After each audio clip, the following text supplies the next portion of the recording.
She sat frozen in the principal's office, staring at her test paper, the highest score in the school's 127-year history. But instead of congratulations, she heard the words that would shatter her world: "We believe you cheated." This is the story of how one brilliant student's achievement became her greatest nightmare, and how the truth would expose a system that never expected her to succeed. Destiny Carter had always been invisible. Not literally, of course, but in the way that matters most in the hallowed halls of Westbridge Preparatory Academy. She was the only black scholarship student in her senior class, walking through marble corridors lined with portraits of alumni who looked nothing like her. Every morning she'd pass those oil paintings of distinguished white men in their graduation robes, their eyes seeming to follow her, silently asking, "Do you really belong here?" It was a Tuesday morning in late April when everything changed. Destiny had just finished the most important exam of her academic career, the comprehensive senior assessment that determined valedictorian honors, scholarship opportunities, and essentially her entire future. She'd spent 6 months preparing for this test. 6 months of staying up until 3 in the morning, working double shifts at the diner on weekends to help her mother with bills, then coming home to study by the light of her phone because the electricity had been cut off again. She'd memorized every formula, every historical date, every literary analysis technique. This test wasn't just about grades for Destiny, it was about proving she deserved to be there. The exam had covered everything: advanced calculus, molecular biology, European history, philosophical ethics, and literary criticism. 4 hours of intense concentration, her hand cramping as she filled page after page with carefully reasoned answers. When she finally put down her pencil, she felt something she rarely allowed herself to feel: hope. 3 days later, Mrs. Patricia Whitmore, the head of academics, called Destiny to her office during lunch period. Mrs. Whitmore was a woman who wore her authority like armor: tailored suits, perfectly coiffed silver hair, and a smile that never quite reached her eyes. She'd been at Westbridge for 32 years and prided herself on maintaining the school's standards of excellence. "Miss Carter, please sit down," Mrs. Whitmore said, gesturing to the chair across from her massive oak desk. The office smelled of old books and expensive perfume. Behind Mrs. Whitmore hung her own portrait from her days as a student at Westbridge, a reminder that this was her domain, her legacy. Destiny sat, her scholarship student uniform, slightly worn at the edges, hand-me-down from 2 years prior, suddenly feeling even more inadequate. She noticed 2 other people in the room: Mr. Harrison, the principal, a tall man with tired eyes who always seemed uncomfortable with confrontation, and Dr. Richard Steinberg, the head of the school board, a man Destiny had only seen at formal assemblies, always watching from the back of the auditorium with his arms crossed. "Miss Carter," Mrs. Whitmore began, sliding a paper across the desk. It was Destiny's exam. "We need to discuss your test results." Destiny's heart began to race. Had she failed? Had she misread the questions? Her mother's voice echoed in her mind: "Baby, this scholarship is our only chance. Don't mess this up." "You scored a 98.7%, Mrs. Whitmore continued. "The highest score in Westbridge Academy's history. 23 points higher than the previous record." For a moment, Destiny couldn't breathe. 98.7. She'd done it. She'd actually done it. A smile began to form on her lips, tears of relief pricking at her eyes. Then she saw their faces. There was no congratulation in their expressions. No pride. Only suspicion. That's wonderful," Destiny stammered. "I studied so hard. That's precisely the problem, Miss Carter," Dr. Steinberg interrupted, his voice cold and measured. "Your score is statistically improbable. Unprecedented, in fact. We've reviewed your academic history. You're a solid B+ student. Good but not exceptional. And now, suddenly you've outperformed students who've attended Westbridge since kindergarten, students whose families have donated millions to this institution, students who've had private tutors since they could walk." The words hit Destiny like physical blows. She felt her chest tightening, her breath becoming shallow. "I don't understand what you're saying." Mrs. Whitmore leaned forward, her voice taking on a tone of false sympathy. "Destiny, we understand the pressure you must be under. A scholarship student, your family's financial situation, the need to succeed. Sometimes students make poor choices when they feel desperate." "Poor choices." Destiny's voice cracked. "What are you accusing me of?" "We believe you had unauthorized assistance during the exam," Mr. Harrison said quietly, not meeting her eyes. "In other words, we believe you cheated." The room spun. Destiny gripped the arms of her chair, her knuckles turning white. "That's insane. I would never. I studied for 6 months. I can explain every single answer I wrote. Can you? Dr. Steinberg pulled out a folder thick with papers. Because we've had our top faculty members analyze your exam. Your responses demonstrate a level of sophistication and depth that seems inconsistent with your previous work.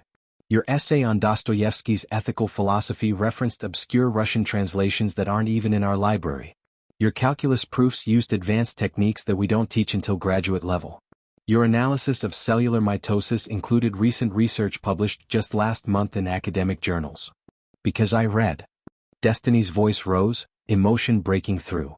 Because I spend every night at the public library downtown because we can't afford internet at home. Because I check out college textbooks and teach myself.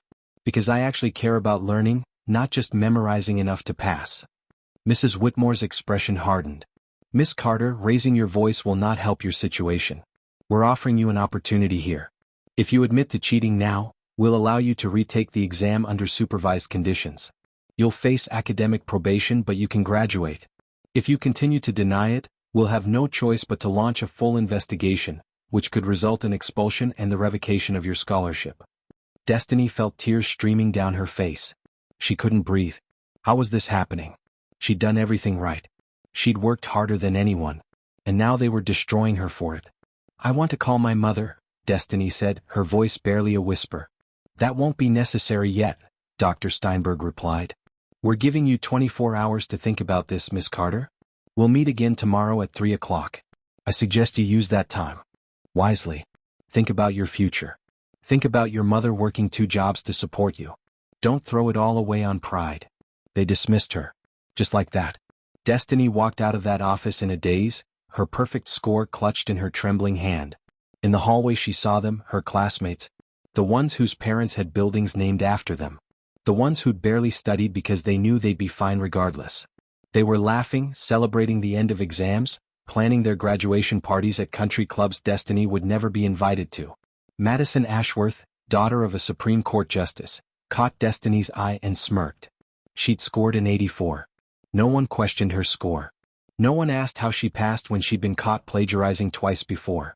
Because Madison had a last name that mattered. Madison had a place in the official school portrait. Madison belonged. Destiny ran. She ran through the corridors, past the portraits of distinguished alumni, past the trophy cases filled with awards won by students whose names were engraved in gold, past the library where she'd spent countless lunch periods studying while others socialized.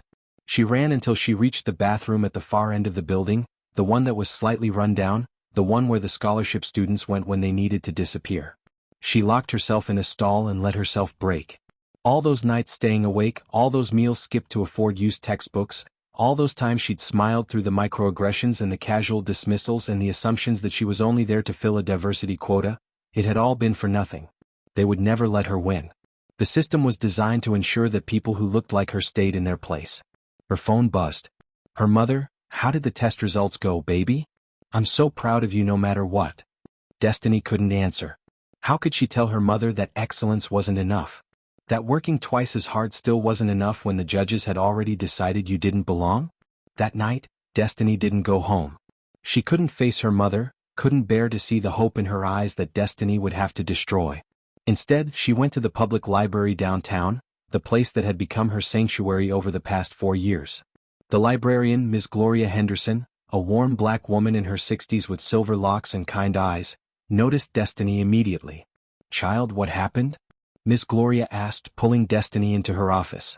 And Destiny told her everything. Every accusation, every implication, every moment of that devastating meeting. Miss Gloria listened, her expression growing darker with each detail. They did this to my daughter, Miss Gloria said quietly when Destiny finished. 20 years ago. She was brilliant, full ride to Westbridge on scholarship. Scored too high on their entrance exam.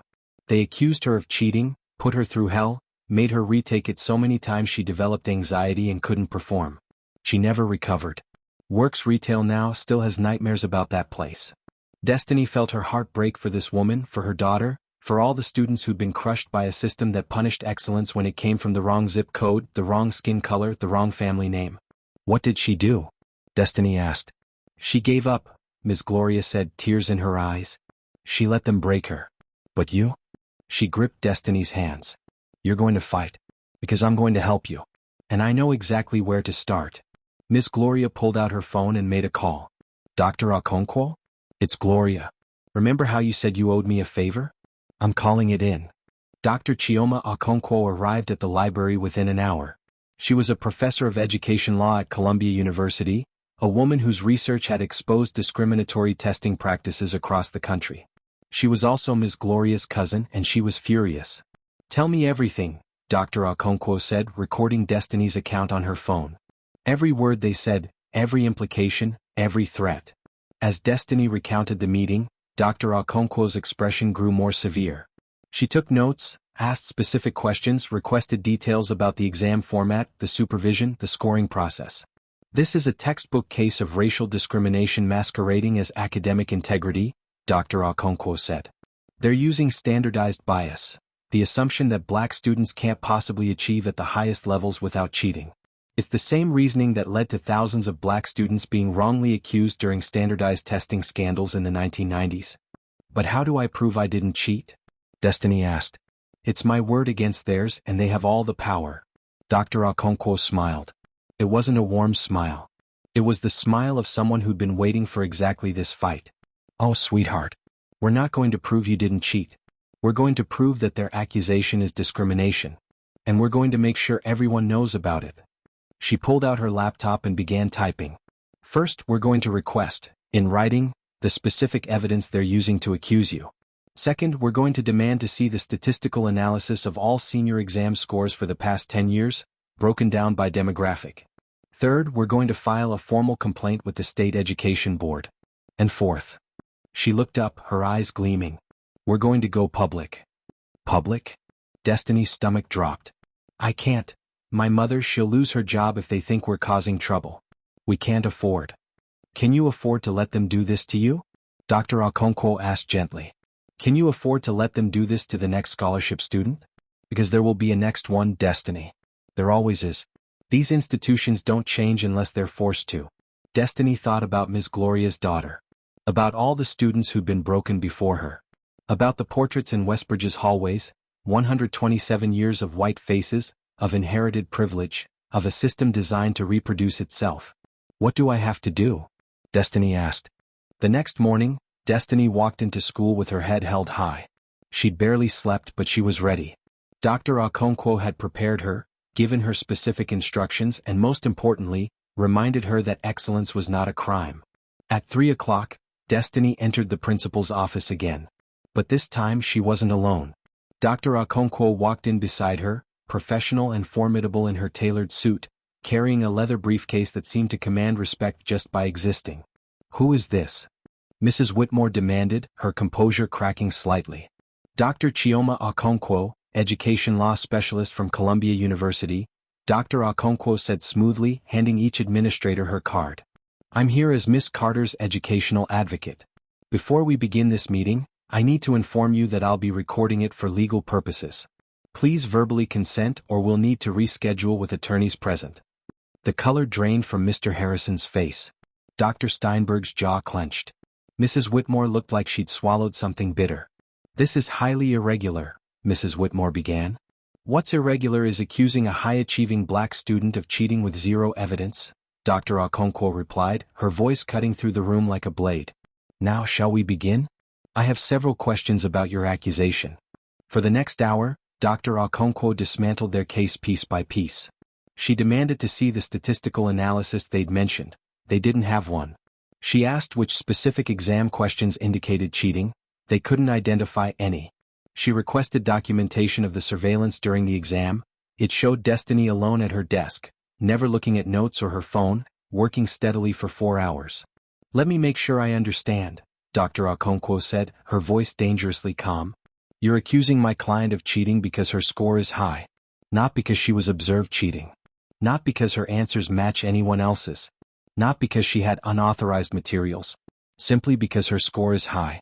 Is that correct? Her score is statistically improbable given her background, Dr. Steinberg insisted. Her background?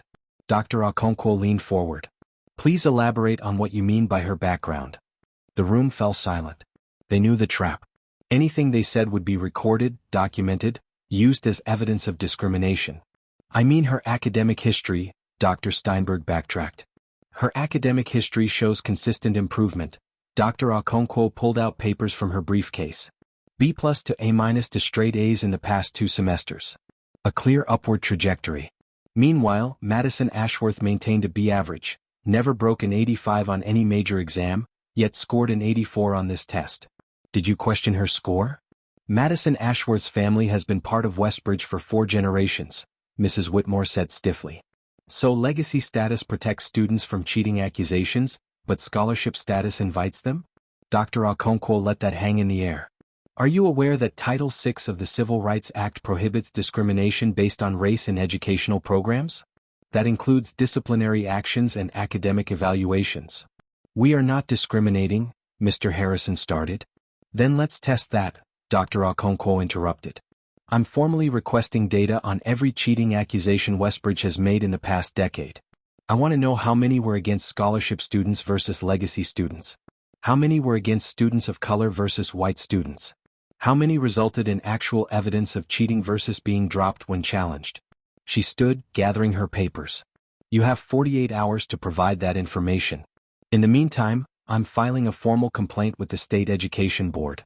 I'm also contacting several journalists who've covered discrimination cases in elite prep schools. And I'm recommending that Miss Carter not only be cleared of these baseless accusations but be publicly honored for achieving the highest score in your school's history. You're making a mistake, Dr. Steinberg said coldly. We were offering Miss Carter a chance to resolve this quietly. Quietly? Dr. Okonkwo's voice rose for the first time. You wanted her to quietly accept being labeled a cheater? To quietly surrender her achievement?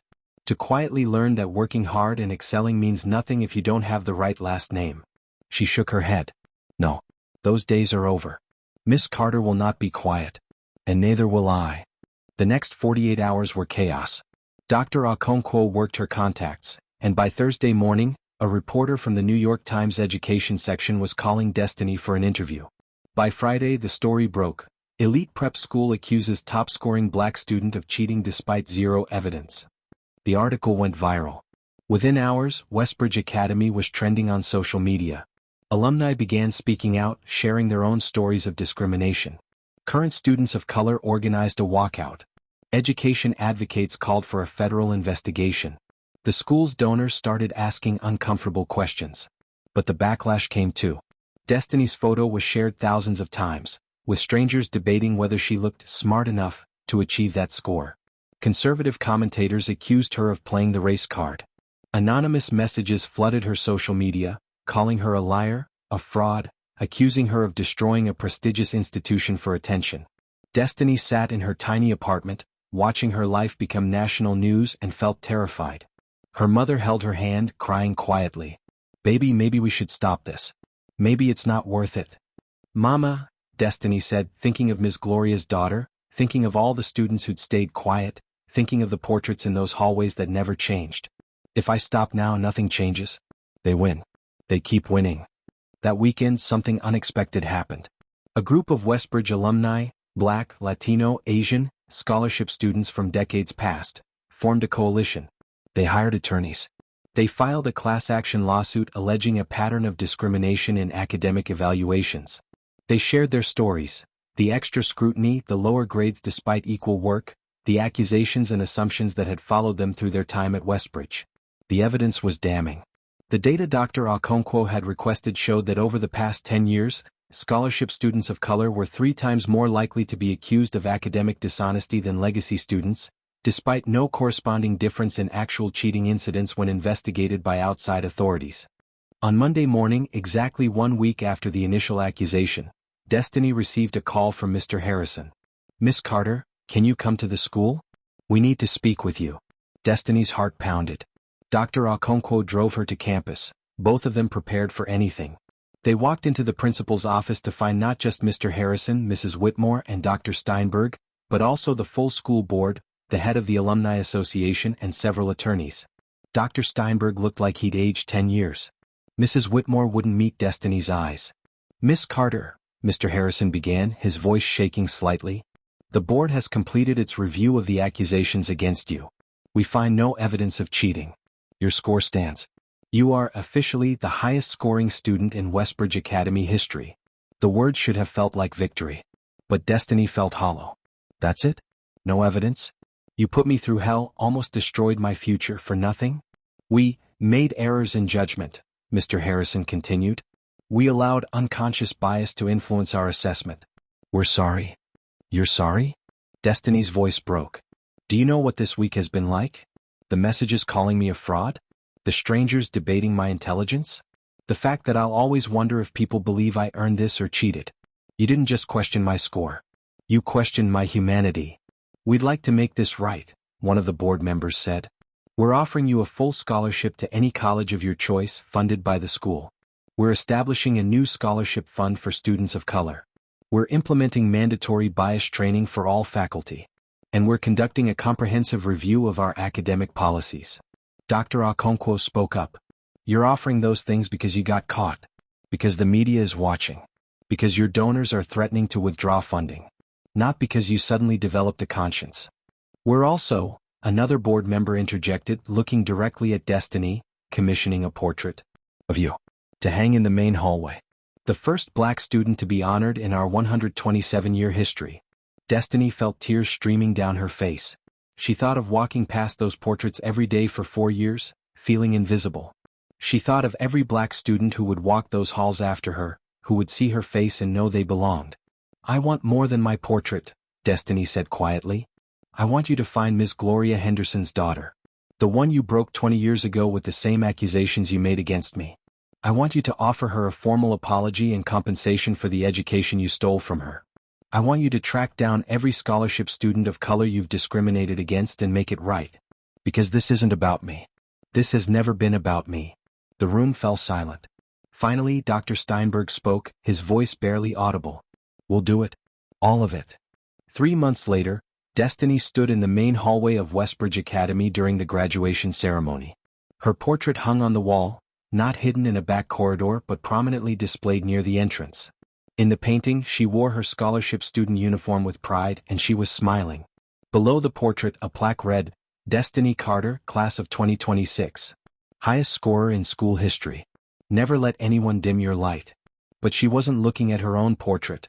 She was looking at the new portrait beside it. Ms. Gloria's daughter, Keisha Henderson, painted from her high school photo, finally honored 20 years too late. The school had tracked her down, offered her a formal apology, and provided compensation that allowed her to return to school and finish her degree. Destiny's mother stood beside her, tears of pride streaming down her face.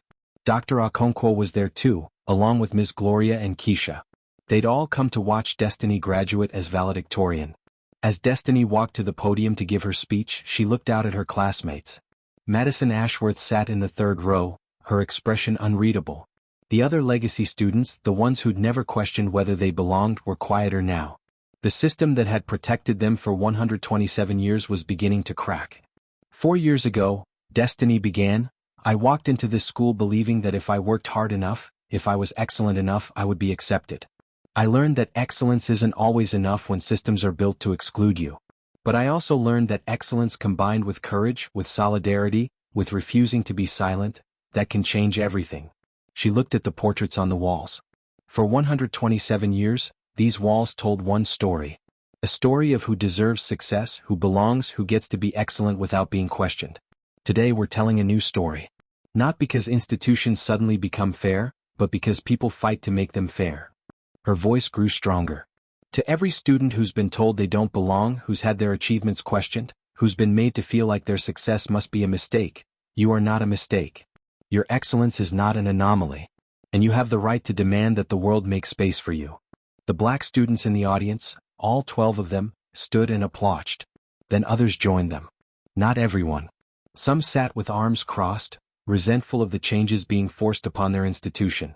But enough stood that the sound filled the auditorium, a thunder of recognition and hope. After the ceremony, reporters surrounded Destiny. The story had never really died down and now they wanted to know, where would she go to college? What would she study? What message did she have for other students facing discrimination? I'm going to Howard University, Destiny announced.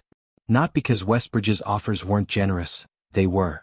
But because I want to be somewhere I don't have to fight just to be seen as human. I want to be somewhere my excellence is expected, not suspicious. And then I'm coming back to dismantle systems like this one. She smiled, thinking of Dr. Okonkwo, of Miss Gloria, of all the people who'd fought before her and beside her. Because that's what we do. We don't just survive systems that want to break us. We transform them. 2 years later, Destiny sat in her dorm room at Howard, studying for her education policy midterm when her phone buzzed. It was an article forwarded by Dr. Okonkwo. Westbridge Academy overhauls admissions, evaluation policies following discrimination scandal. 40% of current student body now students of color. Attached was a photo of the school's main hallway. Where there had once been only portraits of white men, there were now faces of every shade, every background. Students who would have been invisible before were now immortalized, their achievements honored. But what caught Destiny's attention was the new portrait that had just been hung. A young Latino student named Rafael Vargas, who'd scored even higher than Destiny had. This time there were no accusations. No investigations. Just celebration. The system was still broken in so many ways. There was still so much work to do. But something had shifted. A crack had become a door.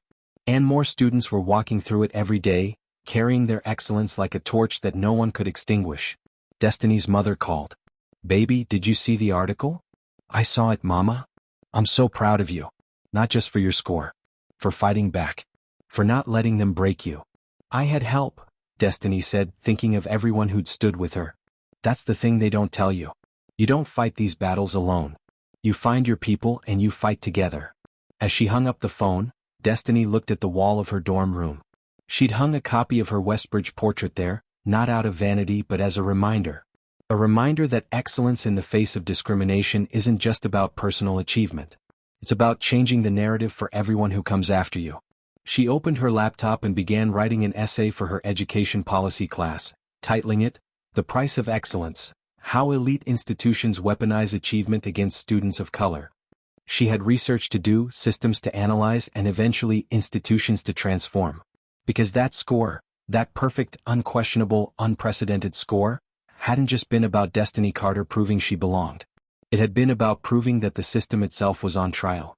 And while the verdict was still being written, one thing was clear. Silence was no longer an option. Excellence was no longer enough. The students were demanding justice and they weren't backing down. In classrooms across the country, black students, brown students, students from neighborhoods where prep schools were just something they saw in movies, were studying harder, reaching higher, refusing to be made invisible. They were fighting not just for acceptance but for transformation. Not just for a seat at the table but for a voice in rebuilding the table entirely. And somewhere, in an office at Westbridge Academy, a new painting was being commissioned. Not of a graduate from decades past, but of current students, diverse, brilliant, unbreakable, standing together in front of those marble halls that had once told them they didn't belong. The title of the painting would be simple: The Future. If you believe in fighting for what's right and standing up against injustice, hit that subscribe button and join us for more powerful true stories. And here's a question for you. Have you or someone you know ever had your achievements questioned because of who you are? Share your story in the comments below. Your experience matters and together we can create change. Because in the end, this isn't just Destiny's story. It's the story of every student who's been underestimated, every dreamer who's been told they don't belong, every achiever who's been accused instead of celebrated. It's a story that's still being written, in schools and universities and workplaces across the world. And the next chapter? That's up to all of us. Justice isn't a gift. It's a demand. And excellence isn't a crime. It's a revolution.